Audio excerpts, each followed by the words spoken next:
तो मार्वल का cinematic universe सबसे अलग और स्पेशल है क्योंकि ये यूनिवर्स बहुत सारे सुपर हीरोज, कमाल के सुपर विलन्स और बेहतरीन स्टोरी लाइन्स और इवेंट से भरा हुआ है। लेकिन फिर भी एमसीयू के अंदर जो कमी रह गई, उन सारी कमी को पूरा किया है मार्वल की व्हाट इफ सीरीज ने। मार्वल के व्हाट इफ शो के अंदर बेसिकली हमें ऐसे यूनिवर्सेस दिखाए गए थे जो कि पूरी तरह से पॉसिबिलिटीज के ऊपर टिके हुए थे। जैसे कि क्या होता अगर एवेंजर्स मर जाते तो, क्या होता अगर टोनी स्टार्क कभी आयरन मैन ही ना बनता तो, और क्या होता अगर अल्ट्रॉन पूरी दुनिया के ऊपर कब्जा कर लेता तो। मार्वल व्हाट इफ इसी तरह की पॉसिबिलिटीज से भरा हुआ है, लेकिन पॉसिबिलिटीज के बदलने की वजह से कहानी में बदलाव भी आता है और उससे जन्म होता है कई सारे पावरफुल कैरेक्टर्स का। कुछ ऐसे पावरफुल कैरेक्टर्स जितने पावरफुल हमने एमसीयू में भी कभी नहीं देखे। तो इसीलिए आइए आज की इस वीडियो के अंदर हम मार्वल व्हाट इफ सीरीज के बारे में डिटेल से बात करते हैं और इसके 10 सबसे पावरफुल कैरेक्टर्स के बारे में जानते हैं। लेकिन हाँ, एक बात तो मैं यहीं पर क्लियर कर दूं कि इस वीडियो के अंदर हमने बेसिकली उन्हीं कैरेक्टर्स के ऊपर फोकस किया है जिन्हें व्हाट इफ सीरीज के अंदर अच्छा खासा अपीयरेंस मिला है, और इसी वजह से आपको इस वीडियो के अंदर ego the living planet, Dormammu और ओडिन जैसा कोई कैरेक्टर नहीं दिखेगा क्योंकि इन सबका अपीयरेंस व्हाट इफ के अंदर बहुत ही छोटा था और इनके होने ना होने से पूरी सीरीज के ऊपर कोई फर्क भी नहीं पड़ा था। तो अगर आप में से कोई हमारे चैनल पर नया आ गया है तो मैं आपसे रिक्वेस्ट करता हूं कि प्लीज आप हमारे चैनल को सब्सक्राइब कर लीजिए और सब्सक्राइब बटन के बगल के बेल आइकन को भी ऑल पर सेट कर लीजिए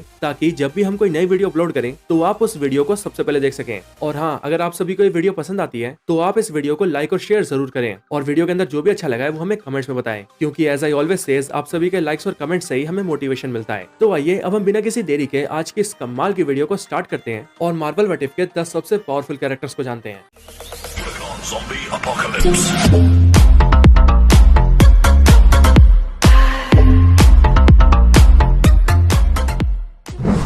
नंबर 10, फ्रॉस्टजाइंट लोकी। तो अपने प्यारे थॉर का भाई लोकी एमसीयू का एक जाना माना विलन है, लेकिन अभी के टाइम पर लोकी सीजन 2 की वजह से लोकी की फैन फॉलोइंग सबसे ज्यादा बढ़ चुकी है और उसके हीरो वाले कारनामे की वजह से फैंस लोकी को भी एक सुपर हीरो मान रहे हैं। लेकिन ये सारी चीजें तब पॉसिबल हुई जब लोकी के फादर लोफी के मरने के बाद ओडिन ने उसे अडॉप्ट कर लिया था। बट क्या होता अगर लोकी के फादर लोफी कभी मरते ही नहीं और उसे अडॉप्ट करके कभी एसगार्ड लाया नहीं जाता, क्योंकि अगर ऐसा कुछ होता तो हमें देखने को मिलता फ्रॉस्टजाइंट लोकी, जैसा कि हमने मार्वल की व्हाट इफ सीरीज में देखा है। व्हाट इफ सीरीज के अंदर लोकी का फादर लोफी उसके कमजोर होने की वजह से उसे छोड़ देता है, जिसके बाद आगे चलकर उसकी मुलाकात किंग ओडिन से होती है और फिर एसगार्डियंस लोकी की हेल्प करते हैं, जिसके बाद वो फ्रॉस्टजाइंट लोकी न सिर्फ पावरफुल बनता है बल्कि आगे चलकर अपने किंगडम को रूल भी करता है। हालांकि अगर बात करें फ्रॉस्टजाइंट लोकी की पावर्स की, तो एक फ्रॉस्टजाइंट होने की वजह से लोकी फिजिकली बहुत पावरफुल है, यहाँ तक कि वो साइज में कितना ज्यादा बड़ा है इसे भी हमने सीरीज के अंदर साफ देख रखा है। और साथ ही साथ एज अ फ्रॉस्टजाइंट लोकी के पास ये पावर्स भी है कि वो आइस को मैनिपुलेट कर सकता है, और इसीलिए इन्हीं सब की वजह से फ्रॉस्टजाइंट लोकी मार्वल व्हाट इफ के सबसे पावरफुल कैरेक्टर्स में से एक माना जाता है।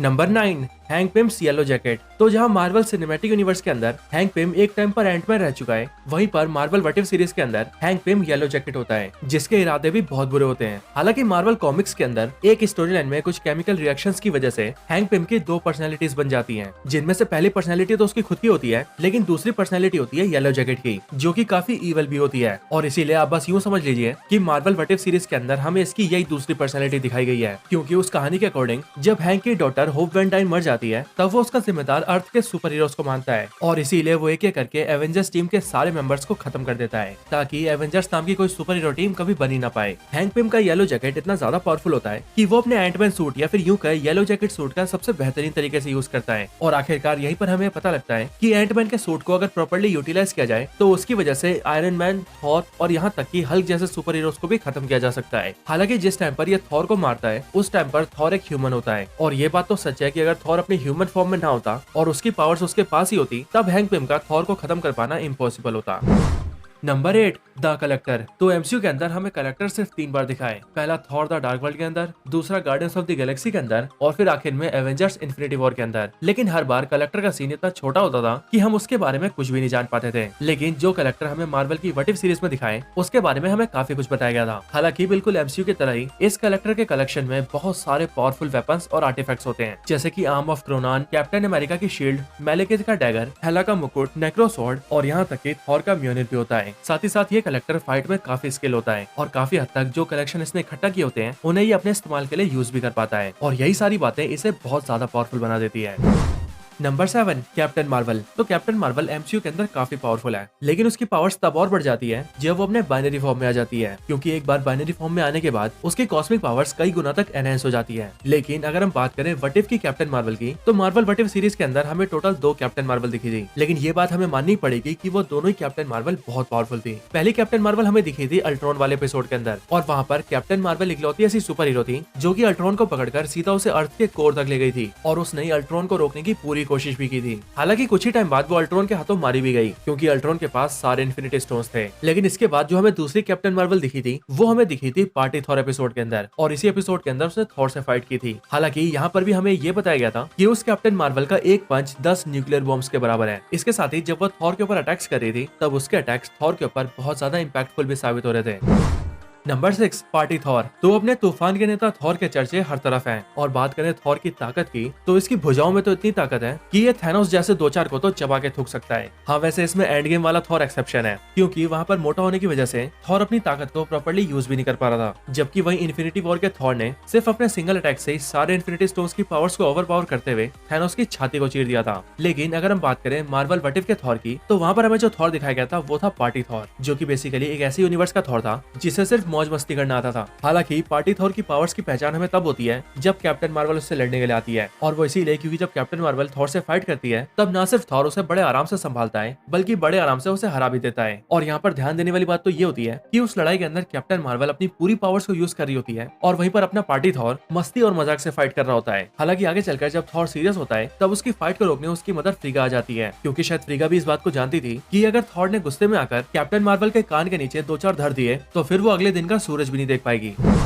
Number 5 zombie Scarlet Witch. अब स्कारलेट विच नॉर्मली बहुत पावरफुल है, क्योंकि मार्वल सिनेमैटिक यूनिवर्स के अंदर इसने अकेले ही डॉक्टर स्ट्रेंज के साथ साथ पूरे कामरताज को डिफीट कर रखा है, एक इन्फिनिटी स्टोन को तोड़ रखा है, 5 इन्फिनिटी स्टोन्स को होल्ड करने वाले थैनोस को उसकी जगह पर ही रोक रखा है, और तो और एवेंजर्स एंड गेम के अंदर उसी थैनोस को अपने केओस मैजिक से फिजिकली बीट भी कर रखा है। लेकिन मार्वल व्हाट इफ के अंदर जो हमें स्कारलेट विच दिखाई जाती है, वो एमसीयू जैसी नहीं बल्कि उससे भी ज्यादा पावरफुल होती है, और वो इसीलिए क्योंकि वो होती है zombie Scarlet Witch. Zombie Scarlet Witch मेरे ख्याल से पूरे मार्वल व्हाट इफ सीरीज के ज़ॉम्बीज में से इकलौती ऐसी ज़ॉम्बी थी जिसकी फीलिंग्स उसके कंट्रोल में थी, और ऐसा मैं इसीलिए कह सकता हूँ क्योंकि अगर आप सभी को याद हो तो जब व्हाट इफ सीरीज के अंदर विजन की मौत हुई थी, तब स्कारलेट विच ने उसे पूरी तरह से फील किया था, और विजन के मरने का उसे दुख भी हुआ था। हालांकि इन सब के पॉसिबल होने का सिर्फ यही रीजन था कि स्कारलेट विच वैसे ही बहुत ही पावरफुल है। इसके साथ ही अगर बात करें ज़ॉम्बी स्कारलेट विच की पावर्स की, तो जो भी सारी पावर्स एमसीयू की स्कारलेट विच के पास है, वो सारी पावर्स ये भी होल्ड करती है। लेकिन अब क्योंकि ये एक ज़ॉम्बी है, इसीलिए ये नॉर्मल स्कारलेट विच के मुकाबले बहुत ही ज्यादा ब्रूटल है, जिस वजह से ये अपनी पावर्स को यूज करने से पहले एक बार भी नहीं सोचती, फिर चाहे उसके बाद कोई मरे या फिर जिए। इसके साथ ही व्हाट इफ सीरीज के अंदर ही ज़ॉम्बी स्कारलेट विच का मुकाबला हल्क से भी होता है, और उस लड़ाई के अंदर वो हल्क को भी मार देती है। Number 4 zombie Thanos. तो नॉर्मल थैनोस ही एवेंजर्स की कितनी बैंड बजा सकता है, ये हमने एवेंजर्स इन्फिनिटी वॉर और एंड गेम के अंदर देखा था। लेकिन जो थैनोस हमें मार्वल व्हाट इफ सीरीज में दिखा था, वो तो एमसीयू थैनोस का भी बाप था, और वो इसीलिए क्योंकि वो थैनोस था ज़ॉम्बी थैनोस, क्योंकि उस ज़ॉम्बी थैनोस के पास न सिर्फ सारे इन्फिनिटी स्टोन्स थे, बल्कि उसके अलावा वो बहुत ज्यादा ब्रूटल भी हो गया था। Number 3 doctor strange supreme. तो अपने डॉक्टर बाबा बंगाली यानी कि डॉक्टर स्ट्रेंज पूरे अर्थ के सबसे पावरफुल मैजिशियन है, जो कि नाक कान गले से लेकर गिली गिली छू तक सब करना जानते हैं। डॉक्टर स्ट्रेंज इतने पावरफुल हैं कि वो illusion creation, telepathy, telekinesis, magic creation, astral projection, resurrection, force field creation, और तो और मैटर मैनिपुलेशन करना भी जानते हैं, और इन सब के भी ऊपर वो अपने क्लॉक ऑफ लेविटेशन की मदद से हवा में फ्लाई भी कर सकते हैं। लेकिन ये सारी खूबियां तो आम डॉक्टर स्ट्रेंज की है, क्योंकि अगर हम बात करें मार्वल व्हाट इफ सीरीज के डॉक्टर स्ट्रेंज की, तो उस वाले डॉक्टर स्ट्रेंज की पावर्स किसी की सोच के भी बियॉन्ड है। इस वाले डॉक्टर स्ट्रेंज के यूनिवर्स के अंदर इसके लव इंटरेस्ट क्रिस्टीन की डेथ हो जाती है, और उसके बाद जाकर ही ये डॉक्टर स्ट्रेंज बनता है। और क्योंकि क्रिस्टीन का मरना इसके यूनिवर्स में एब्सोल्यूट पॉइंट ऑफ टाइम होता है, इसीलिए ये हर तरीके का इस्तेमाल करने के बाद भी क्रिस्टीन को नहीं बचा पाता, और फिर इसीलिए इस बात को जानने के बाद ये वाला डॉक्टर स्ट्रेंज सेंचुरीज तक डीमंस की पावर्स को अब्सॉर्ब करता है, और पूरे यूनिवर्स की हर मैजिकल पावर्स को सीख लेता है। लेकिन फिर इन सारे ज्ञान को अर्जित करने के बाद और सारे मिस्टिकल क्रीचर्स और डीमंस को अपने अंदर अब्सॉर्ब करने के बाद ये जब क्रिस्टीन को बचाने जाता है, तब वो क्रिस्टीन को तो बचा लेता है, लेकिन बाकी पूरे यूनिवर्स की नैया डुबा देता है, यानी कि पूरे यूनिवर्स को डिस्ट्रॉय करके रख देता है। हालांकि डॉक्टर स्ट्रेंज सुप्रीम की पावर्स इससे भी कई ज्यादा है, और वो इसीलिए क्योंकि जब इसकी टीम का सामना अल्ट्रॉन से होता है, तब अल्ट्रॉन एक पूरे यूनिवर्स को डिस्ट्रॉय कर देता है। लेकिन उसी टाइम पर डॉक्टर स्ट्रेंज उस पूरे डिस्ट्रक्शन को रिवर्स कर देता है और उसे अपने मुंह में ले लेता है, ताकि फिर से वो डिस्ट्रक्शन हो ना पाए।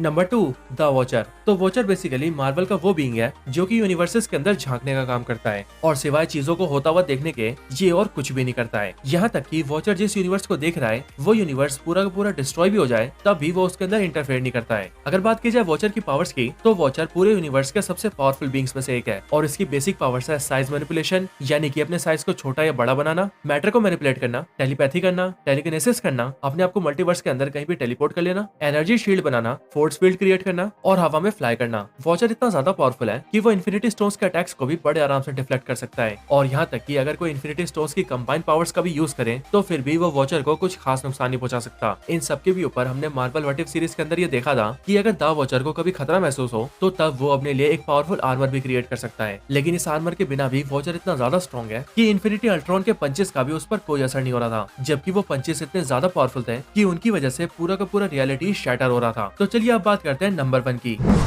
Number 1, infinity Ultron. तो एमसीयू की Avengers Age of Ultron movie के अंदर अल्ट्रॉन विजन की बॉडी को टेक ओवर करके पूरे वर्ल्ड को खत्म करने की कोशिश करता है, लेकिन एवेंजर्स के रहते हुए वो ना तो विजन की बॉडी को ले पाता है और ना ही दुनिया को तबाह कर पाता है। लेकिन मार्वल की व्हाट इफ सीरीज के अंदर अल्ट्रॉन अपने प्लान में कामयाब हो जाता है, क्योंकि वो ना सिर्फ विजन की बॉडी में टेक ओवर करता है बल्कि माइंड स्टोन और वाइब्रेनियम बॉडी हासिल करने के बाद वो पूरे अर्थ को भी एक ही झटके में खत्म कर देता है और साथ ही हासिल कर लेता है सारे इन्फिनिटी स्टोन्स को। इन्फिनिटी अल्ट्रॉन इतना ज्यादा पावरफुल है कि जब उसके पास सिर्फ माइंड स्टोन होता है तब उसी टाइम पर वो 5 इन्फिनिटी स्टोन्स को होल्ड करने वाले थैनोस को भी एक ही झटके में काट देता है और इसके भी आगे जब उसके पास सारे इन्फिनिटी स्टोन्स आ जाते हैं तब तो वो यूनिवर्स का ही नहीं बल्कि पूरे मल्टीवर्स के सबसे पावरफुल बीइंग्स में से एक बन जाता है। इन्फिनिटी अल्ट्रॉन अर्थ को डिस्ट्रॉय करने के अलावा अपने यूनिवर्स के ईगो द लिविंग प्लेनेट, ज़ेंडार और यहाँ तक कि एसगार्ड को भी खत्म कर देता है और फिर उसके बाद एक झटके में पूरे यूनिवर्स को भी मिटा देता है। और सिर्फ यही नहीं बल्कि जिस वॉचर को कोई देख भी नहीं सकता उसी वॉचर को ये भगा भगा के मारता है। और सिर्फ यही नहीं बल्कि अगर द वॉचर सही टाइम पर भागने में कामयाब ना होता